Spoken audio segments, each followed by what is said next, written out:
तो आज के वीडियो में सोलो लेवलिंग सीजन 2 के एपिसोड 10 को पूरा एक्सप्लेन करने वाला हूं और इसके अंदर आपको गोटो रियोजी वर्सेस संग जिनवू का फाइट देखने को मिलेगा। तो उससे पहले जो भी इस चैनल पर न्यू आए हो सब्सक्राइब दिस चैनल। तो पिछले एपिसोड में हमने देखा था गोटो रियोजी डिसाइड करता है कि Japan and Korean S rank Hunter के बीच एक टेस्ट बैटल मैच होगा, जहाँ कोरिया के तरफ से बेक्यूनहो, चाहा इन, मास्टर मा डोंग ओक एंड ताइक्यू लड़ने वाला है। वही जापान की ओर से लड़ने वाला है तानाका केंजो, होशिनो मिनोरू, कुमोमाता आतुशी एंड ताबाता काने। ये सब देखकर जिनवू मन में कहता है इसका मतलब गोटो रियोजी साइडलाइन से इन सबको ऑब्जर्व करेगा। वो कहता है ये अच्छी बात है कि मैं यहाँ पर हूँ क्योंकि एस रैंक बैटल हर रोज देखने को नहीं मिलता। जो भी हो जापान टीम का तानाका केंजो मन में कहता है मास्टर मा डोंग और बेक्यूनो ये दोनों काफी स्ट्रांग है, मैं देख कर ही बता सकता हूँ, लेकिन वो कमीना बेक्यूनो उसके पास कुछ सीक्रेट पावर छुपा हुआ है। वही जापान टीम का एस रैंक लड़की ताबाता कहती है अगर ये 4v4 बैटल है तो मेरा ओपोनेंट एक लड़की होगा यानी चाहा इन। जो भी हो फाइट स्टार्ट हो जाता है। मा डोंग अपना ऑरा निकाल लिया है, ये देखकर केंजो कहता है तो चलो देखते हैं कौन ज्यादा पावरफुल है एंड इन दोनों के बीच एक जबरदस्त पंच स्लैश होता है। दूसरी तरफ होशिनो कोरिया के एस रैंक हंटर ताइक्यू पर अटैक कर देता है और वो बहुत ही फास्ट था, बट ताइक्यू दूर से ही एक मैजिक एरो स्लैश उस पर कर देता है। गोगुन ही ये सब देखकर कहता है इस ट्रेनिंग रूम को बहुत ही पावरफुल मैजिक जेम से बनाया गया है, कोई एवरेज हंटर इस रूम पर एक खरोच भी नहीं लगा सकता, बट ये सभी लोग कुछ ज्यादा ही तोड़फोड़ मचा रहा है। गुन ही कहता है इनका जो ओपोनेंट है सभी एस रैंक हंटर में से स्ट्रॉन्गेस्ट है, तो ये लोग रूल के हिसाब से हाथ ही नहीं पकड़ेंगे बल्कि उसे तोड़ भी सकते हैं। तभी बेक्यूनो के पीछे से एक हंटर उस पर हमला करने ही वाला था, बट वो हंटर पीछे हट जाता है। बेक्यूनो मन में कहता है मुझे डेफिनेटली एक ब्लड लस्ट महसूस हुआ था, लेकिन वो पीछे क्यों हट गया? मुझे याद है कि उसका नाम कुमामोटो है, ऐसा लगता है कि वो डिसीजन लेने में जीनियस है, नहीं तो वो एक कायर है। बेक्यूनो कहता है शायद गोटो इस आदमी का यूज करके हमारे स्किल लेवल को टेस्ट कर रहा है। इस पर तो गुस्सा होकर अपना पावर काफी हद तक अनलिश करके कहता है अगर तुम लोग मेरे साथ एक टेस्ट सब्जेक्ट की तरह बिहेव करोगे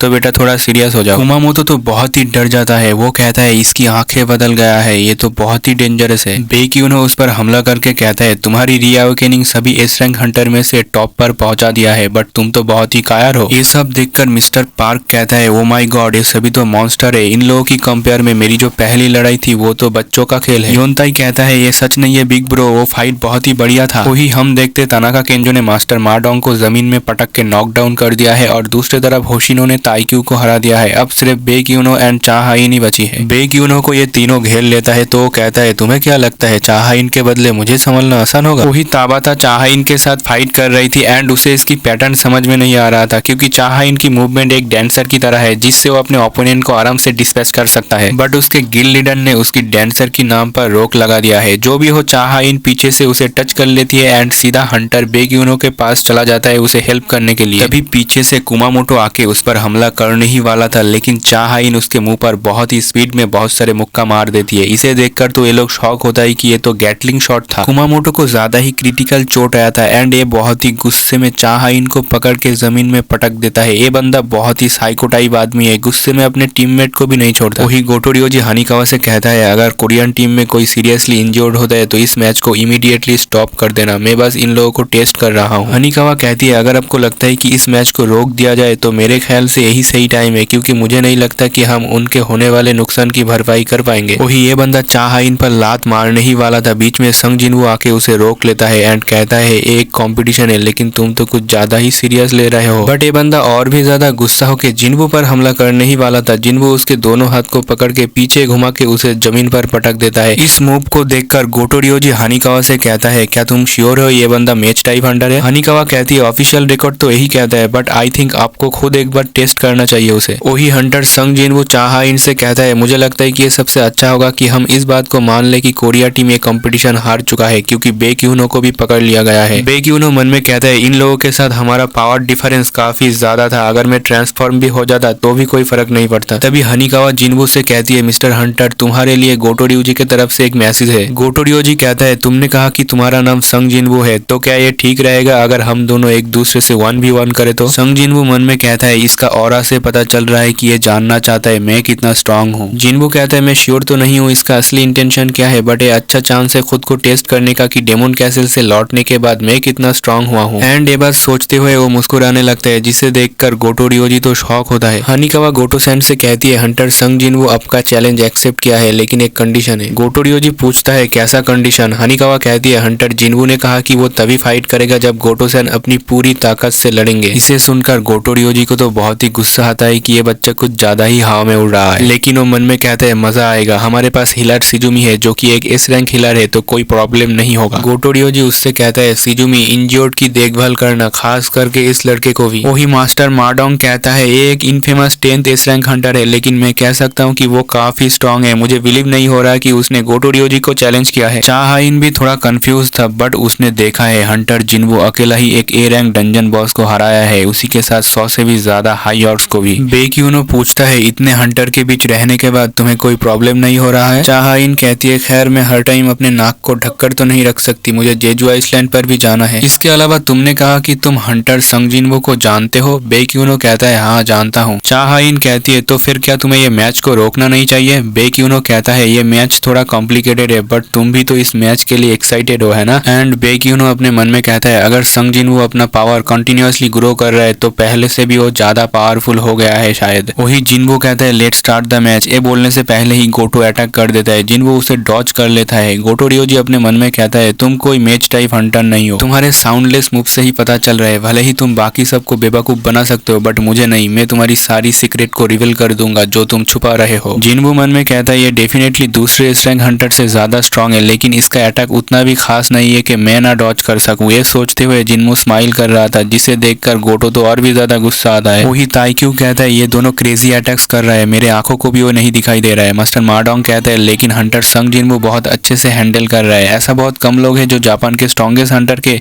अटैक से बच सके। चा हाइन कहती है हंटर संग जिन्वो उसके अटैक से बच नहीं रहा, बल्कि गोटो रियोजी को कंटिन्यूअसली और भी ज्यादा गुस्सा दिला रहा है। वही हम देखते मिस्टर चोई आके कहता है जब मैं स्मोक करने के लिए गया तो यहाँ पर कुछ इंटरेस्टिंग हो रहा है। इधर जिन्वो गोटो के हर अटैक को डॉज कर रहा था। गोटो कहता है अगर मैं अपनी पूरी ताकत का इस्तेमाल नहीं करूंगा तो ऐसा लगता है कि मैं इस बच्चे से हार जाऊंगा। वो कहता है मैं अपना मन बना लिया, मैं बस इसे मार डालूंगा। एंड वो जिन्वो के चेहरे पर एक स्क्रैच दे देता है। उसी के साथ जिन्वो को सिस्टम की तरफ से एक इमेंस ब्लड लस्ट की वार्निंग आता है, यानी अगर ज्यादा देर तक गड़बड़ होता है तो जिन्वो के पास एक इमरजेंसी क्विस्ट आ जाएगा गोटो को मारने का, जैसे कि उस टाइम आया था जब उसने हुआंग डोंगसुक और कांग ताई सिक से लड़ाई की थी। तभी जिन्वो गोटो रियोजी का हाथ पकड़ लेता है एंड कहता है अगर मैं थोड़ा सा भी स्लो होता तो अभी मैं अपना आँख खो देता। वही गोटो मुस्कुरा के कहता है इतना पावरफुल स्ट्रेंथ, वो मेरी कलाई भी पकड़ सकता था, लेकिन उसने मेरा हाथ पकड़ना पसंद किया। वो जिन्वो से कहता है क्या तुम्हें लगता है कि तुम मेरे साथ खेल सकते हो? जिन्वो कहता है मुझे अभी भी समझ नहीं आ रहा है तुम क्या कर रहे हो, बट मैंने तुम्हारी कलाई पकड़ ली तो मैच खत्म, लेकिन तुम भी इस मैच को इस तरह से खत्म नहीं करना चाहोगे, है ना? और इन दोनों की पावर हिट होने लगता है बहुत ही ज्यादा, एंड ये दोनों एक दूसरे को सीरियस अटैक करने वाला था। इसे देखकर बेक्यूनो और चा हाइन तो शॉक होता है। ये दोनों जाके जिन्वो का हाथ पकड़ के उसे रोकने की कोशिश करता है। दूसरी तरफ गोटो के टीम मेंबर उसे रोकने की कोशिश कर रहा था। बेक्यूनो जिन्वो से कहते हैं चलो अब इस मैच को खत्म करो, ये आदमी वो है जिसे कुछ ही दिनों में जापानी हंटर्स को लीड करना है। चा हाइन भी कहती है अगर ये आदमी यहाँ पर इंज्योर्ड हो गया तो हम जिम्मेदारी नहीं ले पाएंगे। बेक्यूनो हानिकावा से कहता है ये मैच हद से बाहर जा रही है,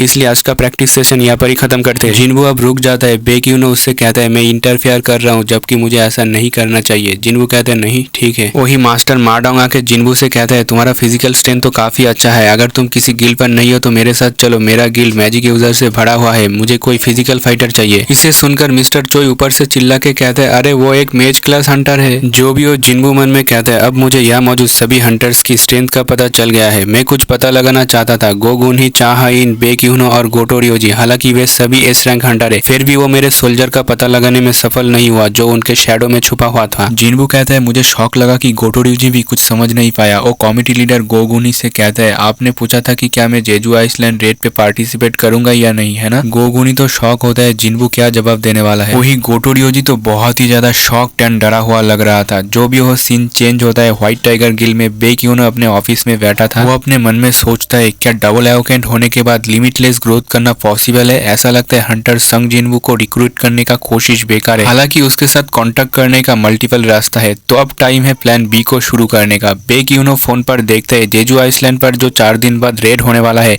उसमें पार्टिसिपेट करने वाले लोगों का लिस्ट आ चुका है, लेकिन वो बहुत ज्यादा शॉक होता है ये देखकर कि हंटर संग जिन्वो इसमें पार्टिसिपेट नहीं कर रहा है। सीन शिफ्ट होता है, हमें गोटो को दिखाया जाता है। वो अपने फोन पर कहता है सुगीमोटो, साउथ कोरिया में एक और पावरफुल हंटर भी मौजूद है। सुगीमोटो राइजी ड्रॉशोड यानी गोटो रियोजी के गिल्ड का सब गिल्ड मास्टर है। वो कहते हैं लेकिन वो बंदा आपसे कमजोर होगा, है ना? गोटो कहता है मैं श्योर नहीं हूँ, एंड उस हंटर का नाम संग जिन्वो है जो रिसेंटली रीअवेकेंट हुआ है और कोरिया का 10th एस रैंक हंटर बन चुका है। सुगीमोटो कहता है ये अजीब है, लेकिन उसका नाम नाम लिस्ट पर नहीं है। गोटो कहता है क्या मतलब उसका नाम लिस्ट पर नहीं है। सुगीमोटो कहता है मैंने उन साउथ कोरिया हंटर की लिस्ट देखा है जो रेड में पार्टिसिपेट लेंगे। चोई जोंग इन, मा डोंग ओक, बेक्यून, चा हाइन, इम ताइगू और मिन बियोंगू, ये 6 लोग 4 दिन बाद जेजू आइसलैंड रेड में पार्टिसिपेट करेंगे। इसे सुनकर गोटो काफी ज्यादा सरप्राइज होता है एंड वो कहता है अगर चीफ गोगुन ही संग जिनवू जैसा एक स्किल्ड एस रैंक हंटर को इस रेड में शामिल नहीं करेंगे तो ये पागलपन है। सुगीमोटो कहता है टेंशन लेने की जरूरत नहीं है, हमारे पास ऑलरेडी 16 एस रैंक हंटर मौजूद है। वही सीन शिफ्ट होता है जेजू आइसलैंड पर जहाँ एंड्स एक दूसरे को खा रहा था बिकॉज खाने की कमी की वजह से। तभी एंड क्वीन बोलती है हमें स्ट्रॉन्ग सोल्जर की जरूरत है हमारे किंगडम के लोगों को लीड करने के लिए। हम एक अंडे के अंदर एक एंड को देखते हैं एंड अगले ही पल वो टूट के बाहर आ जाता है एंड वो बहुत ही पावरफुल होता है। सीन शिफ्ट होता है जिनवू के अपार्टमेंट पर जहाँ रूम बहुत ज्यादा गंदा पड़ा हुआ था। जिनवू जिन्हा के गाल खींच के मन में कहता है जब मैं डेमन कैसल के अंदर था तब इसने ऐसा किया है। संग जिनवू अपने मॉम के साथ 4 साल बाद घर वापस आया है। अगले ही पल ये सभी मिलकर घर को क्लीन करने लग जाता है। जिनवू के मॉम उससे पूछता है क्या तुम्हारे पापा के बारे में कुछ पता चला जब मैं सो रहा था। इस पर जिनवू निराश होकर कहता है नहीं हमें पता चलता है। जिनवू के पास अभी इतना पैसा होने के बाद भी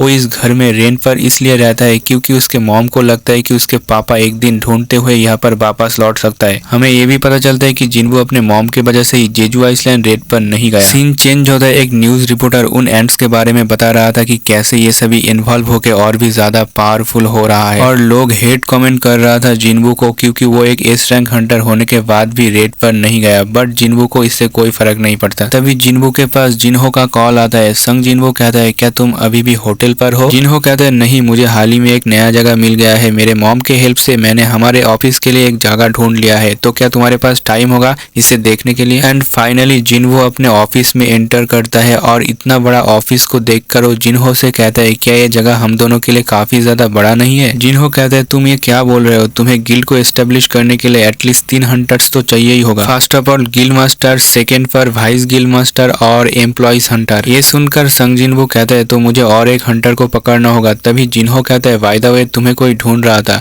जिनवू पूछता है कौन है। जिन्हो उस आदमी का कार्ड निकाल के जिनवू को देता है एंड कहता है ये एक फॉरेन हंटर है। जिनवू सोचता है ये फॉरेन हंटर कौन है जो मुझसे मिलना चाहता है। तभी संग जिनवू को कुछ अजीब सा महसूस होता है एंड वो अपने शैडो एक्सचेंज स्किल का यूज करके यहाँ से निकल जाता है जिसे देखकर जिन्हो का रिएक्शन आप लोग देख सकते हो। उसके बाद हमें शहर का सीन दिखाया जाता है। यहाँ पर एक गुंडा एक लड़की को टॉर्चर कर रहा था बट तभी उसके पीछे संग जिनवू आ जाता है जिसे देखकर ये बंदा जिनवू पर हमला करता है। लेकिन जिस मोमेंट वो संग जिनवू को टच करता है उसे देखकर तो उसकी फट जाता है एंड जिनवू इस बंदे को पेल देता है। वही ये लड़की भी वहां से भाग जाती है। नेक्स्ट डे रेड शुरू होने वाला था। हम लोग अगले दिन एक हेलीकॉप्टर को देखते हैं जो जेजू आइसलैंड के तरफ ही बढ़ रहा था और इसके अंदर साउथ कोरिया के एस रैंक हंटर बैठा हुआ है। उसी के साथ हम बहुत सारे बैटल शिप को देखते हैं जो जेजू आइसलैंड के तरफ जा रहा था। इसी के दौरान हमें साउथ कोरिया के अलग अलग गिल्ड को दिखाया जाता है just like fame guild, reapers guild, Hunter guild, ऐसे काफी सारे। और उसके बाद हम एक हेलीकॉप्टर को देखते हैं। हमें पता चलता है कि इस रेड के अंदर एक कैमरामैन भी आ रखा है जो कि साउथ कोरिया हंटर्स के फाइट को लाइव ब्रॉडकास्ट करेगा। ये बंदा एक दूसरे से हाई हेलो करता है। हम देखते हैं मिन बियोंगू भी इस रेड में हिस्सा ले रहा है। बेक्यूनो उससे कहता है मैं बहुत सरप्राइज हूँ कि तुम इस रेड पर आने में हाँ कैसे कह दिया। बियोंगू कहता है ऐसा इसलिए क्योंकि मैं जानता हूँ कि अगर मैं तुम्हें यहाँ पर ठीक करने के लिए नहीं आता तो तुम यहाँ पर सबसे पहले मरते। इस पर आप लोग बेक्यूनो का रिएक्शन देख सकते हो। जो भी वो सीन चेंज होता है हम देखते हैं गोटो अपने साथियों के साथ जेजू आइसलैंड के अपर डिस्ट्रिक्ट पर आया हुआ होता है। रास्ते में वो एक एंट को देखता है जो यहाँ पर मरा पड़ा हुआ है। इसे देखकर वो समझ जाता है कि ये काम किसी एंट का ही है। वो अपने सभी टीम को कॉल देने के लिए बोल देता है एंड उसके सभी टीम कॉल देता है एंड वो फ्लैट गेट को ओपन करने के लिए बोल देता है। सभी लोग ऐसा ही करता है। उसी के साथ सभी एंट्स टनल से बाहर निकल जाती है। कुछ एंट्स तो सीधा हेलीकॉप्टर की ओर ही आता है बट उन्हें संभालने के लिए मिस्टर चोई आगे आ जाता है एंड वो सभी को बोलता है मैं इनको संभालता हूँ। मिस्टर चोई अपना फायर एरो हमला कर देता है जिससे काफी सारे एंट्स एलिमिनेट तो हो जाता है बट कुछ एंट्स को ज्यादा फर्क नहीं पड़ता। तो मिस्टर चोई अपने पावर को बड़ी लेवल पर यूज करके इनकी तरफ मार देता है और वो काफी भयानक अटैक था। वो अपनी टीम से कहता है ये एंट काफी ज्यादा इन्वॉल्व हो चुका है। मेरा जो फायर है वो एक ए रैंक डंजन के अंदर सफिशिएंट है बट ये लोग मैजिक को लेकर काफी ज्यादा रेसिस्टेंस है। मिस्टर चोई कहते हैं मुझे अपनी ताकत को काफी ज्यादा यूज करना होगा और इसलिए वो जमीन की ओर छलांग लगा देता है एंड जैसे ही वो जमीन पर लैंड करता है वो अपने पावर को काफी बड़े लेवल पर अनलिश करता है